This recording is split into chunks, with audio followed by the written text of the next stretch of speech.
part of the Citizens Community Forum, a place where we bring to light and discuss critical community, social, and national issues. The volcano, even when it subsides, would leave us, my dear brother Stephen, a prospect of mud flows, and we have had some already. Prime Minister Gonzalez, the aid that is coming in, is it getting to the people who are in need? That has always been a question. I would say overwhelmingly so. You will have hiccups, some cases that some persons, for one reason or the other, haven't received. But I would say overwhelmingly, we must integrate what we do at home with our regional institutions and our global partners. We have to understand, and we accept as a business community, we accept, look, yes, there has to be the restriction. But the point is, we are saying, don't just give restrictions. Along with restrictions, let's have vaccinations. Discussions on health, leadership, governance, crime, education, and social justice every Wednesday, 8 to 9 p.m. The Citizens Community Forum. Your host, Stephen Cummings.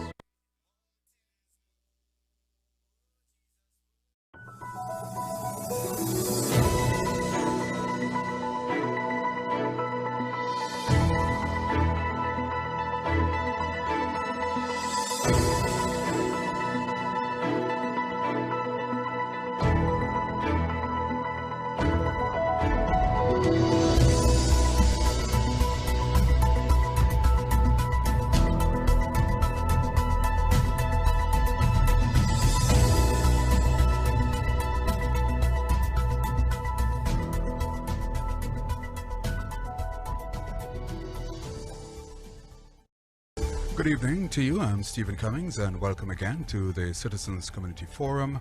The objective is always to have an engaging, interactive, and civil discourse, and in so doing, help to develop a culture of peace and understanding through constructive dialogue and, yes, citizens' participation.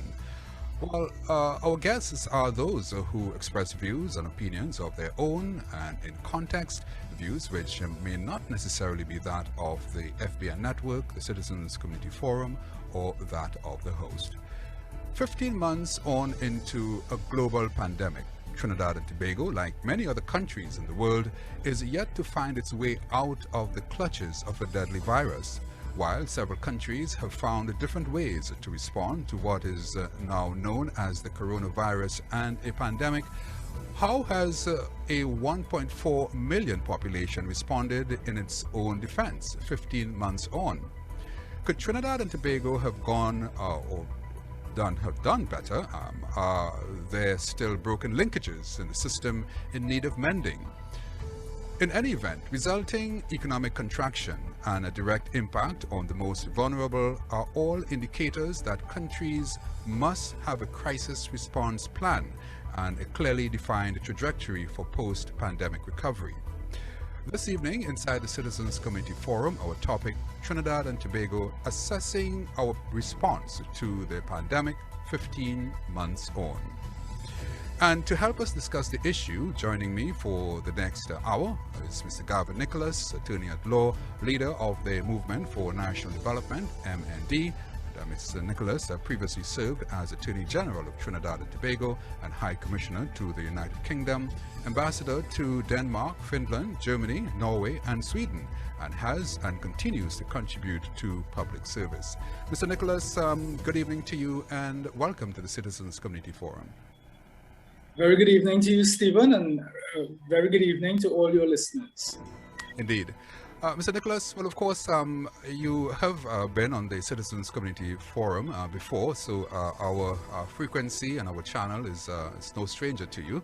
And let me welcome you once again to our program. Now, our topic this evening is Trinidad and Tobago assessing our response to the pandemic 15 months on.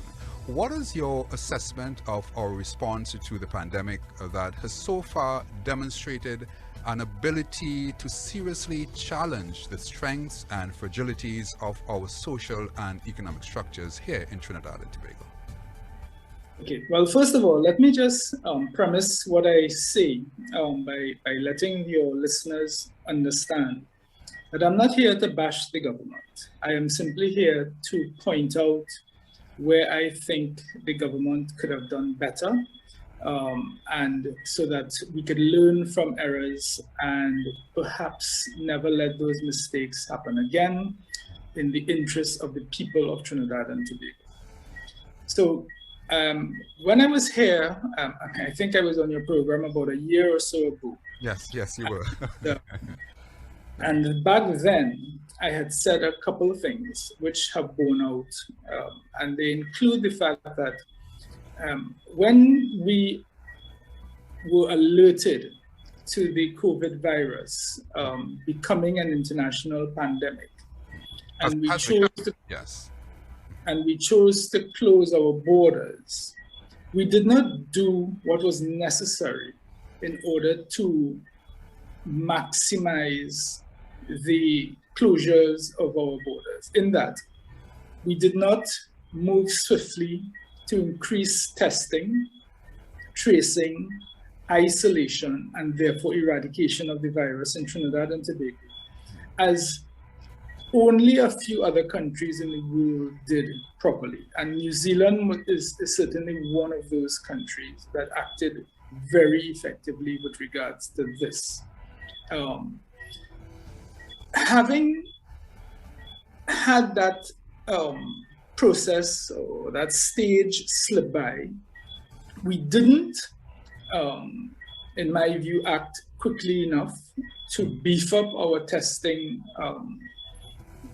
capacity, even though eventually you found that testing was available at some of the health centers across the land, and that then made it possible for the average person to go and get tested, because we understand that a PCR test being in the vicinity of 800 to 1,200, sometimes even more, is usually out of the reach of the majority of low-income earners, people earning $5,000–6,000 per month and under, will find it very difficult to spend $800 to do a PCR test, and especially if there are more than one persons in the family that require that testing. So that it was very important to have testing available at the public facilities. Having gone on from that, we did not move quickly enough to secure vaccinations, because of course, the world recognized that vaccinations would be the way out of this pandemic, and would allow for the economies to reopen, because of course, our economy is suffering badly because so many sectors have had to stay closed over a very long period of time. Now, excuses were given that we were dependent on COVAX and we were dependent on A and B and C and D. But we have actually seen where other countries that were more proactive were actually able to receive vaccinations more quickly or sooner, and also in greater quantities. We have now reached the point where we, again, we've had to get into some kind of financial arrangement that most people aren't actually familiar with, because the details are hidden from it. It's a secret deal to get the Sinopharm vaccines, but at least we have the Sinopharm vaccines in great numbers here that then allow for citizens to have access to vaccines. But that again is combated by the anti-vax movement. Yes, a very strong movement at that. Very, very strong movement. We'll discuss that later on, but go ahead. Yes. Yeah, the government has not done enough in order to combat that. And the only way that can be properly combated is by giving an air of transparency in the data and in the information with regards to vaccines, etc., that would make citizens more comfortable in taking these vaccines. If once you have situations where persons feel that you are hiding information from them, then they become more suspicious, and that contributes to the anti-vax movement. Now, so that, again, that hasn't been done. Instead, what we had is a lot of press conferences by the government where the ministers and the prime minister use the opportunity to scold citizens as opposed to inform them. And that, of course, turned off many people, many citizens who I have spoken with. I mean, I find it very difficult to listen to the press conferences, but I do so because I know that it is important to get the information and to be. You have to be informed as well. And I have to be informed. So all of those errors contributed to our situation. Then, of course, we have the situation where so many sectors have been closed for quite a long time. And in terms of assistance to the most vulnerable people in the sectors, they have not really had access to the grants. They have had to depend on the good nature of citizens who have helped with hampers, etc. Okay. But even the business community are suffering greatly. I mean, only a few sectors are doing very, very well. The supermarket owners, the pharmacy owners, they managed to do very well during this time. But bar owners, restaurateurs, etc., they have had a very, very difficult time. Okay. And they have not been compensated. And many people have gone out of business as a result, which means that there is now permanent job losses in the sector. And business closures. Yeah. Let me just come in here, Mr. Nicholas. And I think it's a very important point that you're making. I want us to get a listen to the Prime Minister, Prime Minister Dr. Keith Rowley, who spoke earlier on. And I would say that before we get a listen to that clip, government and administrations have had to undoubtedly change and adapt to new realities, new rules of engagements, so much so that many countries have had to use a huge slice of their GDP in responding to the pandemic. And the Prime Minister, Dr. Keith Rowley, spoke of this issue earlier, expressing alarm at what was actually happening. And let's get a listen to the Prime Minister as he spoke earlier on this very same point. And I will have you respond to that question thereafter. Let's just get a listen to what the Prime Minister said earlier. The one that struck me was that developed countries have spent 20% of their GDP in responding to COVID. Now that is a frightening number. So we here in Trinidad and Tobago will have to do the same exercise. We're doing it now, and we will eventually tell you what we come up with for our economy. And I was hoping that by now we would have had, one of our universities would have had somebody who would have done that. But we do get more echoes than substance. But I would really like to see the work done to determine how much. But the report coming out of developing countries, that some countries have spent up to 20% of their GDP just in responding to COVID. So you could imagine carrying the rest of the country, and you add a 20% of your GDP because of COVID, what that would have done to your budgetary planning. So there's the Prime Minister, Mr. Nicholas, talking about, countries, developed countries, having to force their way through, 20% of GDP. Of course, Trinidad and Tobago is a small economy compared to, countries like, the UK and so on. But he's making the point as well that we've had to, to do things differently and a change of the rules of engagement, as it were. And it's in furtherance of that point that you're making. That's the role of government. Government is supposed to look after its citizens, especially in times of crisis. And we have seen where the Europeans, the Americans, and a number of other countries have actually spent quite a lot of money, but they have spent the money in ensuring that livelihoods are preserved, so that money was going into the pockets of citizens so that they could continue to live. And that is what the money has been used for. 20% of our GDP is probably around $10 to $12 billion. We've heard announcements in the tune of multi-billion dollars that have been spent during the last 15 months on COVID. Yes, I think the US President Biden had something, in the vicinity of about $3 trillion plus. Well, they have been spending a lot of money in ensuring that money goes directly into the hands of their population. But we here have announced initiatives in the billions but we just don't know where that money has actually gone. We have not seen the money go into the hands of the citizens in the same way that it has happened in the UK, in Europe, and in the United States of America. So now that Prime Minister Rowley is talking about 20% GDP, it is as though he's suggesting no money has been spent before, and now he's now looking to spend money. But that is not the case at all. Money has been spent. We have heard money taken from all our savings accounts. Money has been borrowed. So that again, what is his point? You know, it is always a situation where the Prime Minister comes across as though he's doing the population a favor.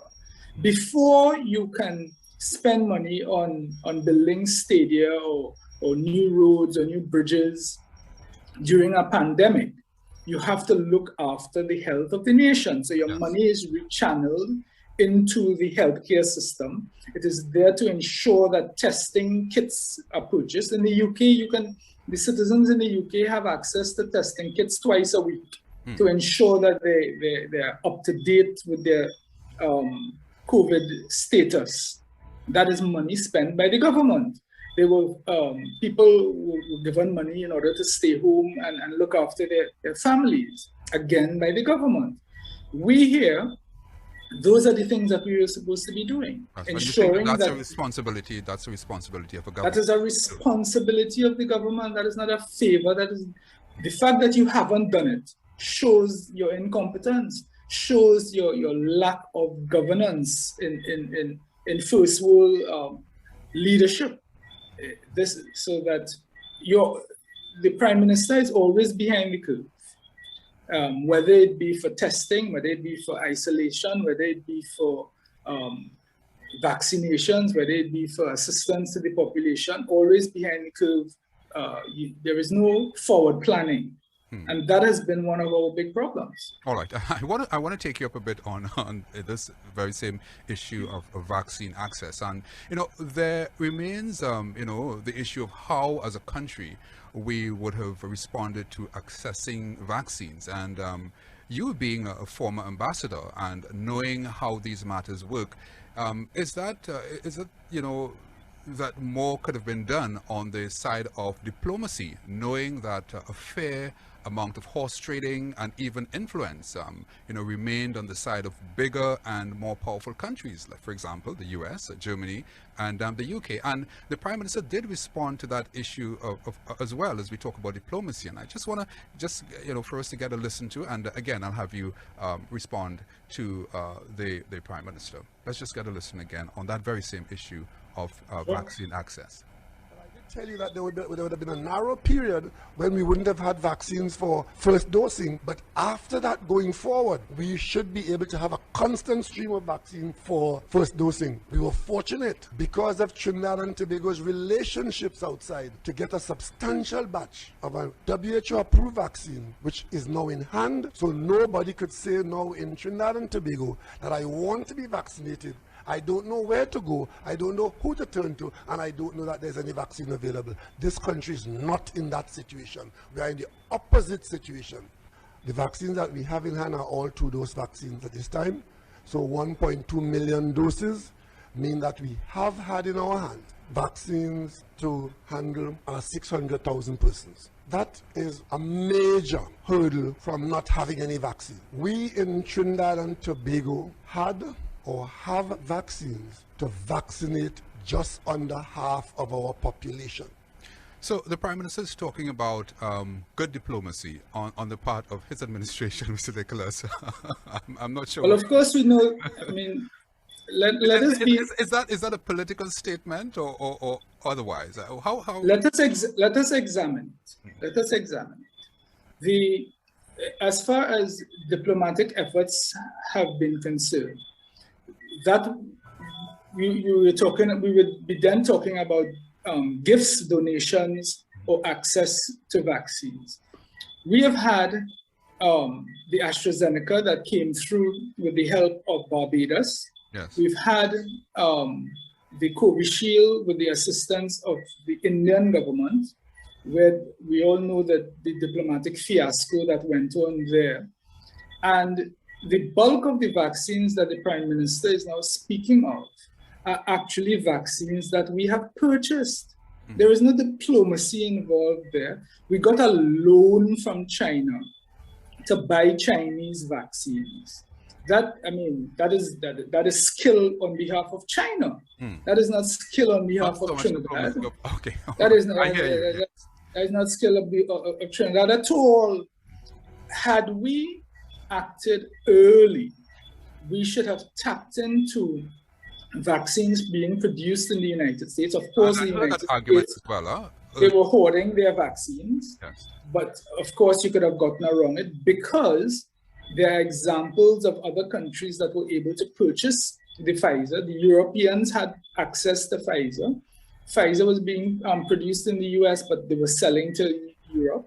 You had AstraZeneca being sold, again, being produced in Europe, but sold in other European countries and in other countries around the world. But we did not go and ask or try to purchase those vaccines. In fact, what we did, we sat back, and they admitted this. The government has admitted that they sat back and expected COVAX to just deliver vaccines for them.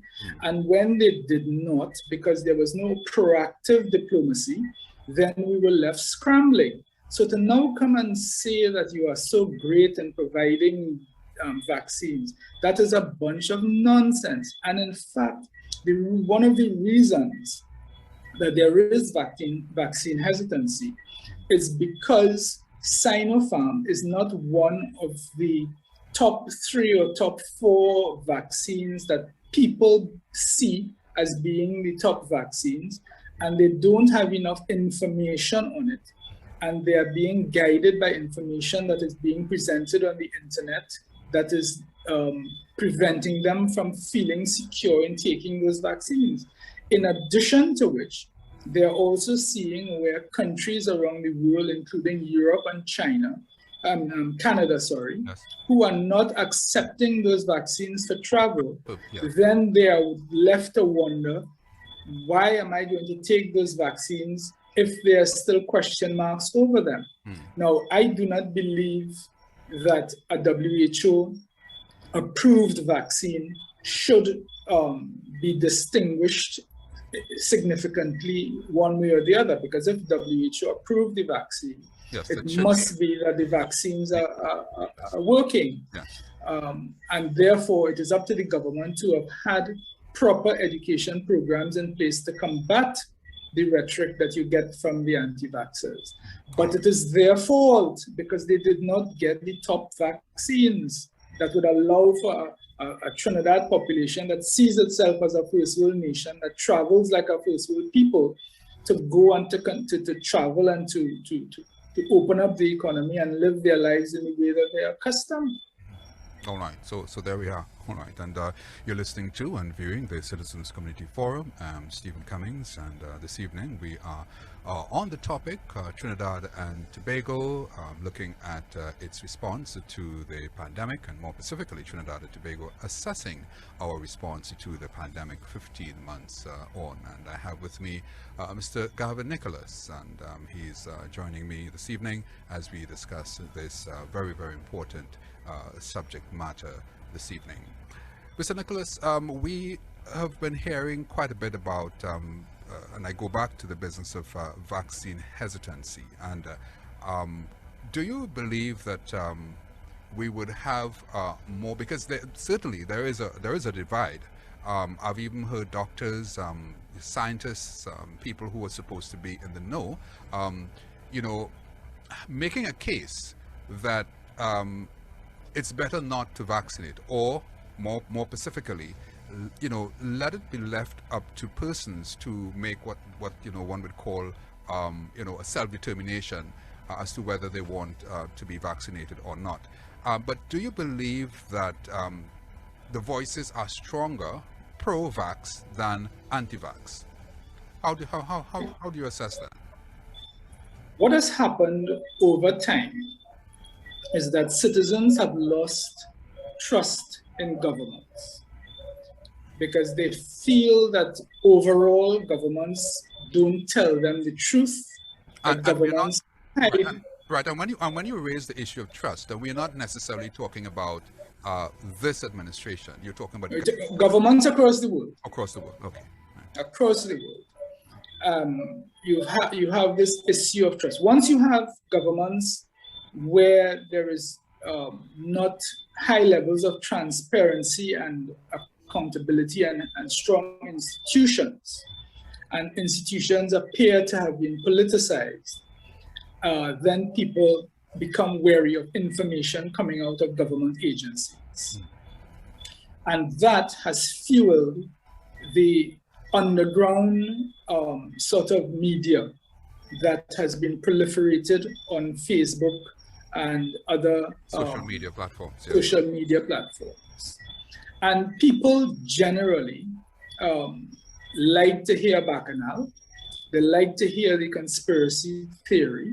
Especially a culture such as what Trinidad loves their Bacchanal. And I would like to take that, to push that a little more to include the Caribbean, not just Trinidad. Yes. I guess we are Caribbean people, and I suppose part of our culture as it were. But go ahead, you were making the point. Yeah, and one of the dangers, in fact, what led to the Dark Ages was the convincing of the general population that the scientists and the educated people were actually working against society, and that's why libraries were burnt and books were burnt and they got rid of information. Yes. You see? And whilst we are in an age where we have access to more information than ever before, the fact is that information is being tailored for our consumption by these social media companies, so that information is being driven to your platform based on the sort of searches that you carry out, your algorithm. And if you continue to look for conspiracy theories, you'll be continuously fed with conspiracy theories. You will find them, yes.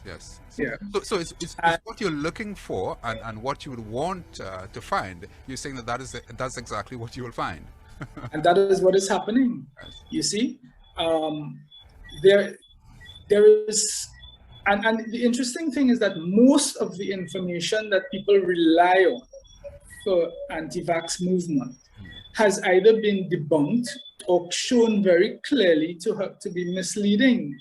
You might take a headline that suggests one thing, but you read the body of the article and it says something completely different. Yes. Which again is the irresponsibility of the people putting out these stories. Then you have even experts confusing themselves because they're getting too much involved in pandering to politics and saying things that cause more confusion. Whereas the science is obviously very, very clear. You have seen, if you can track what has happened in terms of COVID infections throughout the world, in every single country, yes. And then you track the introduction of vaccines to that population, you see a clear trend that as populations become more vaccinated, the increases or the numbers of infections decrease significantly. Yes. But more importantly, you actually see hospitalizations and deaths decrease even more significantly. So there is this whole thing about, yes, there are some people who can contract COVID even though they're vaccinated. Now that is in a very small percentage. Yes, it has been proven. Yes, that has been. But even those people who contract COVID, when they are vaccinated, they get very little symptoms. A smaller percentage of them get hospitalized, and an even smaller, almost minuscule percentage of them die. Whereas those who are unvaccinated have been shown to have greater risk for the development of variants, and also when they get ill worse, and they are more likely to die. I mean, the data is as clear as day, but of course people find all kinds of ways to manipulate it. and to come up with all kinds of stories. There are people I see in getting prominence on various morning programs who were working, for example, with administrations across in other countries. Yes.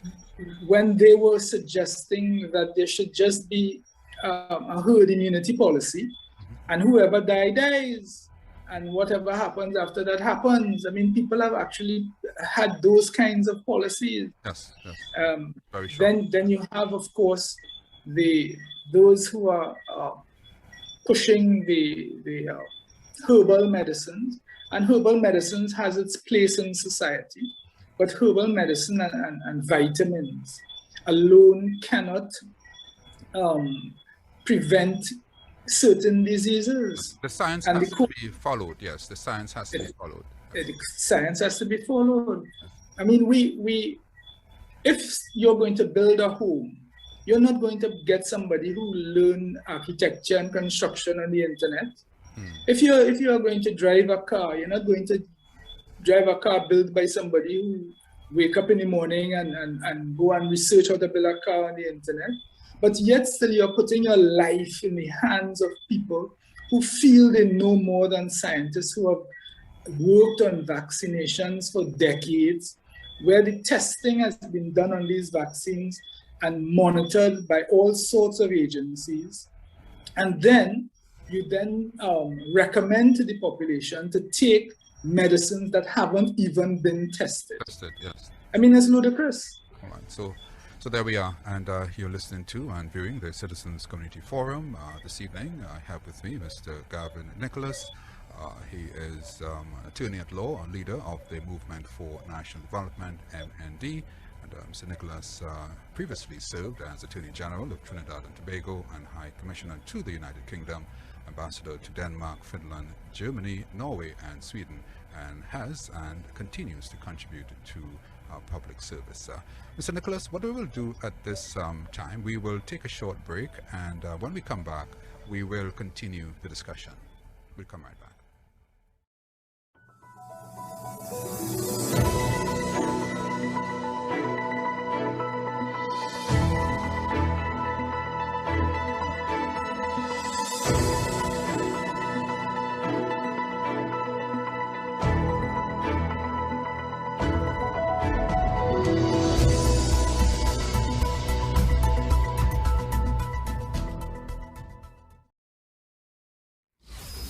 Every Wednesday, join our 1-hour current affairs program, the Citizens Community Forum. Topics are wide-ranging and echoes opinions and voices of our society, whether it be leadership, governance, health, crime, politics, or social issues. We can all have a civil and constructive discussion inside the Citizens Community Forum every Wednesday from 8 to 9 p.m. on Isaac 98.1 FM with Stephen Cummings. Last week when I heard that there were 16 children sleeping in the cell in a police station, that was something that was unacceptable to me. The current constitution of the Public Services Association, there have been concerns about how the constitution...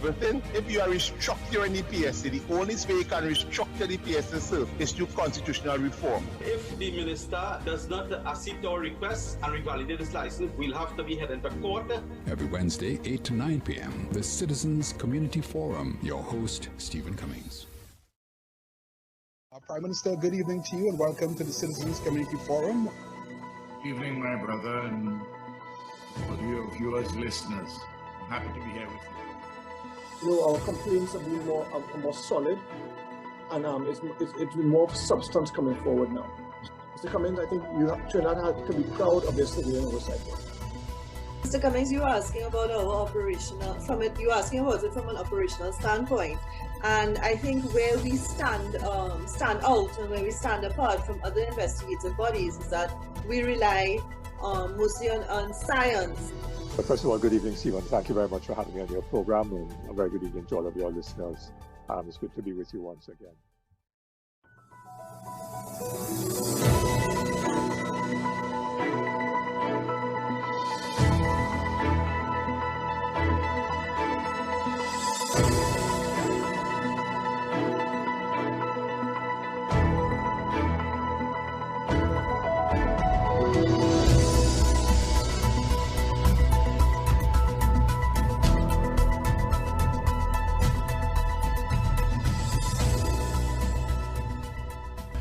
welcome back to the Citizens Community Forum. I'm Stephen Cummings. This evening we are discussing the topic Trinidad and Tobago assessing our response to the pandemic 15 months on. And I have with me Mr. Gavin Nicholas, and we are discussing this very, very important matter this evening. Mr. Nicholas, welcome back after that short break. Thank you. Yes, we're happy to have you once again. We were talking there before the break about a number of issues relative to vaccine access, and we touched on the issue of hesitancy, pro as against, anti-vaxxers, and you did make the point that that there is need for information, informed information, and people need to just basically educate themselves on this very important subject matter, because you can get, as I said, there's a whole lot of information out there. I guess it's just a matter of you getting the right information so that you can make an informed decision, as it will. But when we look at our population, Mr. Nicholas, 1.4 population, do you believe that we are more so, if you were to give an assessment of the population, do you think that there are more persons who are against being vaccinated as opposed to those who are pro vaccination? What do you get as a sense of coming from the population based on what you've been hearing, what you've been reading, and what you've been seeing? What I have actually seen was initially very encouraging, because even though there was all the talk around, I saw a large number of people actually go and get their vaccination. But what I am recognizing is that the majority of persons who have gone and got their vaccinations are actually people who are at the higher economic levels in society, higher education levels in society. And it's unfortunate, but a lot of the persons who work in the service industry at the lower ends of the economic ladder are the ones expressing most hesitancy with the vaccines. And which again, if you analyze the thing properly, you would realize that the conspiracy theory that governments are trying to kill its population, when government ministers, heads of departments, government financiers, the business community are taking the vaccines, it would suggest that in fact if it is that the government had a conspiracy to eradicate people, they certainly wouldn't be eradicating their own, their supporters, their financiers, and the business community. So that's an important point. But I mean, I said. Go ahead. I say it lightly, but people must think a little more in terms of analyzing all of these conspiracy theories to see if it actually makes sense. But there's another conspiracy theory together with that, Mr. Nicholas, and some people are also of the view that what you're seeing these leaders taking may not, as I said again, I want to stress another conspiracy theory, may not be that which is being given to the population. I've also heard that as well as another another area that I suppose is contributing to the confusion. Yes, I think people give governments too much credit for their ability to organize, and to suggest that governments around the world came together to kill off the very people that they depend on, to collect taxes, to vote for them, and to gain revenue so that they could do their projects. It's just absurd. It makes absolutely no sense when you really think about it. I mean, I personally, I am not a scientist, but I did a lot of research, did a lot of reading on the issue, because one has to have been concerned at, at the beginning. Yes. But I went and I got my vaccine, because having read all the information, I went and I got it. I took my parents to get it. My sisters in the United States and their families have all been vaccinated. My parents, my wife, myself. My wife is a doctor. She got vaccinated. And I just look around and I see where, I just simply hope that the people who are afraid of the vaccinations don't get ill. But at the same time, by them not getting the vaccination, the virus continues to linger within the society, and it is those very people's livelihoods that are continued to be put in jeopardy and at risk. Yes, indeed. And you're listening to and viewing the Citizens Community Forum. Stephen Cummings have with me on the Citizens Community Forum Mr. Gabriel Nicholas, as we discuss this very, very important topic this evening. Before we continue, I just want to get first get a listen to another statement by the Prime Minister, Mr. Nicholas, and we were talking about people and that group of anti-vaxxers. There was a recommendation the Prime Minister said he got, and that recommendation, he said, was to bring a new team of technical persons in Trinidad and Tobago to address and oversee this health crisis as we have it. Let's just get a listen to what the Prime Minister said in response to that, and when we come back, I would have you respond to that as well. Last request I got is that the health team now has shown that they are tired and they failed. Get them out and put a new team in. That is not going to happen, because they are there by virtue of being our specialists in virology, our specialists in epidemiology, our specialists in all aspects of healthcare specific to this problem. It would be crazy to think that, okay, well, we didn't perfect it. We haven't killed off COVID. So the thing to do is to go now and get a taxi driver or a food picker or a prime minister to go and take over the hospital. Crazy. Comfort yourself in the fact that in Trinidad and Tobago we made the investment and it's paying low dividend now. That is why we could be doing what we're doing now.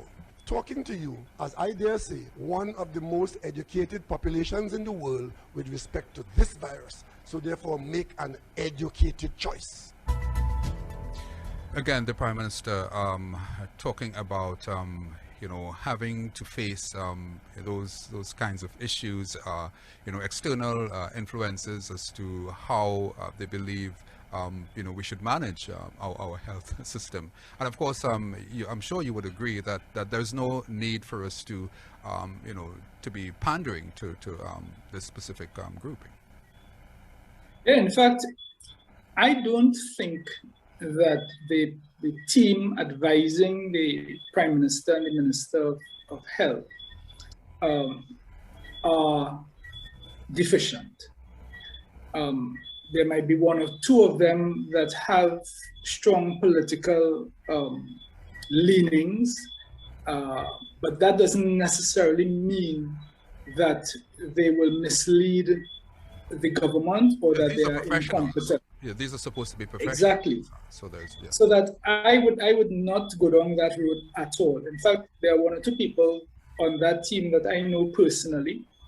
I have great respect for Professor Christine Carrington, for example, and I know that Professor Carrington would not in any form or fashion mislead the population. And it is really about the government taking the advice, because we don't know what advice has been given.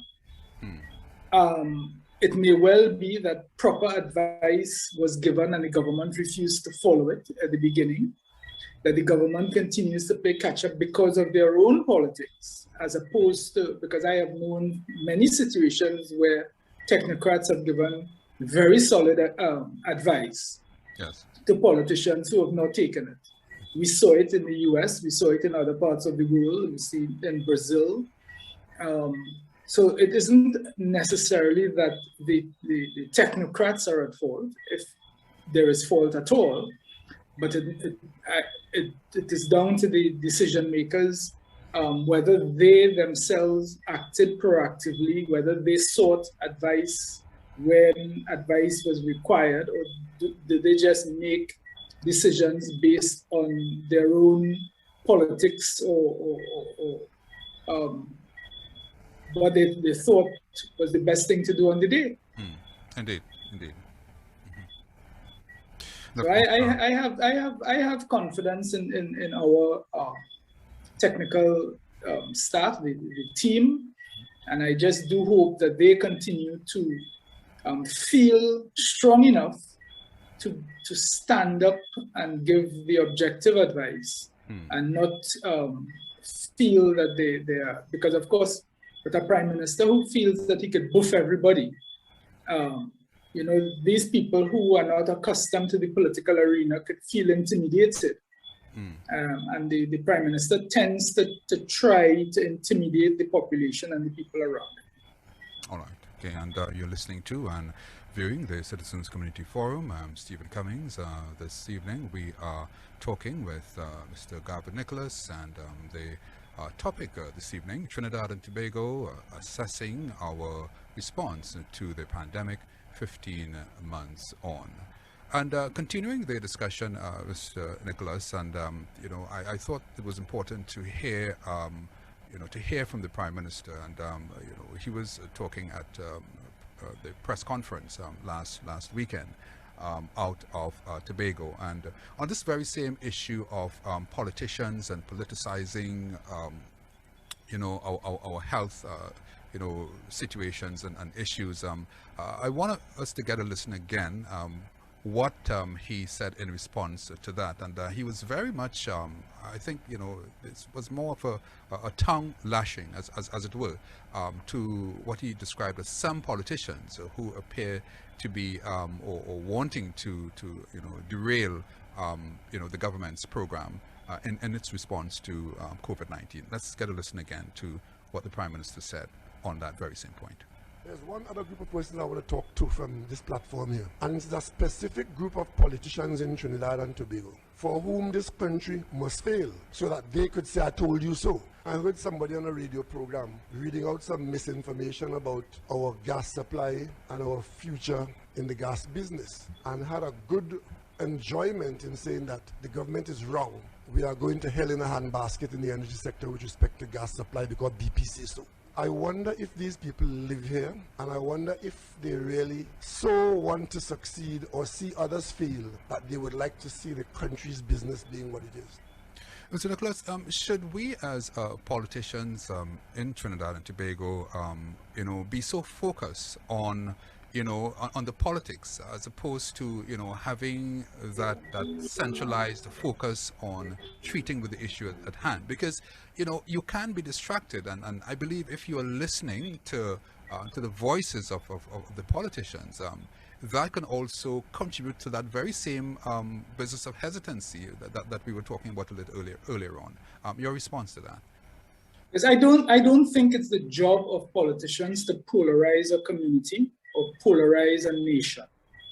I think that politicians who have the nation's interests and the people's interests at heart will look to see what is being done that is deficient, yes, and to make suggestions that can improve the functioning of the nation in the best interest of the people of the nation. Having said that, this Prime Minister and many members of his cabinet do not like to be criticized. They think that they have the total autonomy or right to speak on any issue without being criticized, without being questioned. And many times they are wrong, many times they have misled this population, and they need to be pulled up on it. Coming to a pandemic, we must not play with the lives of citizens. And I will never do anything to jeopardize the health of this nation or the citizens of this nation, whether it be from an image point of view, a financial point of view, a health point of view, a national security point of view. And that is why I always seek to find the deficiencies and to point them out and to ensure that I make suggestions that are in the best interest of this country. The Prime Minister has a tendency to come to these press conferences and to lay blame on every other person but himself, when he is in fact the decision maker. And therefore, where we are as a nation today is as a result of policies that he put in place over the last 6 years during his time at the helm of this country's leadership. Quarantine system that is now in place, which causes people to have to stay in hotels and pay up to $14,000 for accommodation over a 2-week period, is also ludicrous. And that is unfair to the normal average traveler who just simply wants to either go on a little vacation to see their family, or who have been trapped abroad, who have not been vaccinated, but who are trying to come back home. The PCR testing to ensure that you are free of infection, together with proper monitoring in quarantine facilities at home, I think needs to be the gold standard. And certainly only quarantine in hotel facilities or other facilities when it becomes absolutely necessary. So because that is too much of a cost for the average citizen. Right, on the issue of quarantine there. Looking also, Mr. Nicholas, a question that is also being raised is how long, are we able to sustain a defense against a virus while waiting on vaccines to achieve, huge, herd immunity among populations? Would the business community survive? And what are some of the prescriptive measures that can be taken to avoid more of a serious impact on business and employment? We've already seen many businesses which have closed, persons who have been just out of employment, and I'm hearing that eyes have already been trained on the HSF, our Heritage and Stabilization Fund, as well as the CF, that's the Consolidated Fund, and even continued domestic and external borrowings. Are those some of the areas that you see, where we can probably begin to make some kind of, something in terms of getting us out of where we are right now? You see, the problem is the longer we stay to reach that herd immunity level, which most people have set at around 70%. Yeah. I mean, we don't even have vaccines to vaccinate 70% of the population. We have vaccines for about 50% of the population. I think it's around 45% now, in terms of what we are aiming for, in terms of what we have in hand. But there you go. Trigger. Even less than 50%. Yes. Right? So that herd immunity is some ways off. What are you going to do? We will probably have to come up with, design some system that will allow for the reopening, because businesses have to open. We have to generate income, otherwise the economy will collapse. And all the people all around us will collapse, and Trinidad will just not be viable. It is unfortunate, for example, to see union leaders who, instead of trying to encourage people to go and get vaccinated, some are actively encouraging people not to get vaccinated.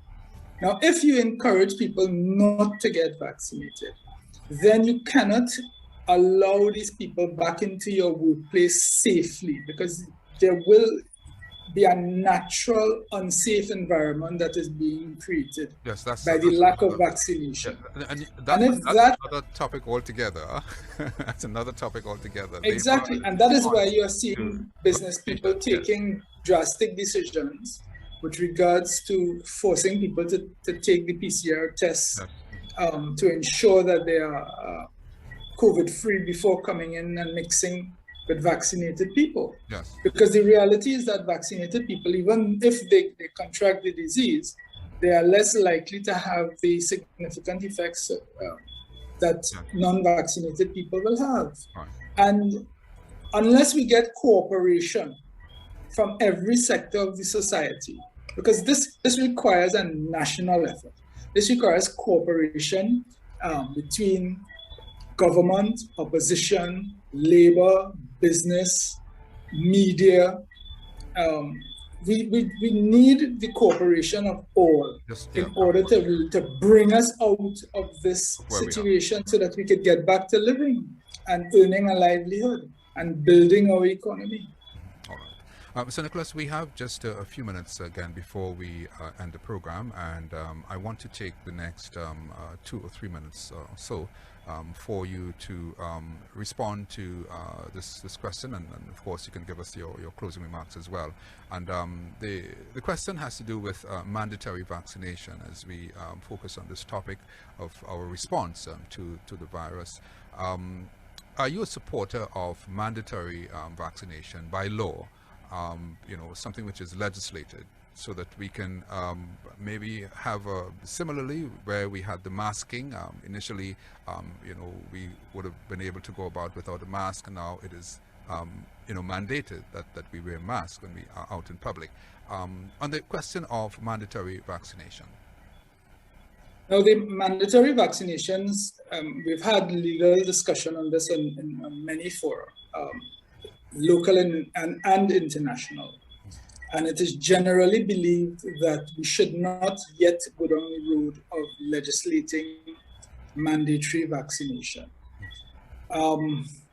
But it becomes very tricky when you have a situation where vaccination is required for the reopening of the economy.